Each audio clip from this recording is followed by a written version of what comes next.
All night, I've been making the case for my new investing playbook.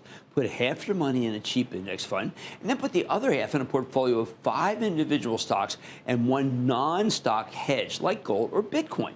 This is all laid out, by the way, on how to make money in any market.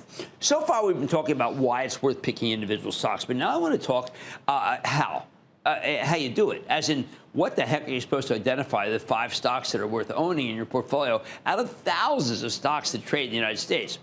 What you want, big picture, are stocks that meet 2 criteria. They need to be observable, meaning you can see what the companies do, and they need to be doing something that you're genuinely curious about. Is it really that easy? Of course not. But those are the first 2 questions you need to ask, because if it's not observable and it's not something you're curious about, then how will you ever put in the time to find out if it's even worth owning? Believe me, you'll stop. Now, say you're getting started and you spot a company that jumps out as a winner. You can feel it in your bones. But let me be blunt. Odds are you're wrong. Right here is where most people make the worst mistake. They somehow feel that they know more than the market does about a given stock without doing any research whatsoever. The truth is, you'll never know more than the market does unless you have inside information. But if you trade on inside information, you're going to go to prison.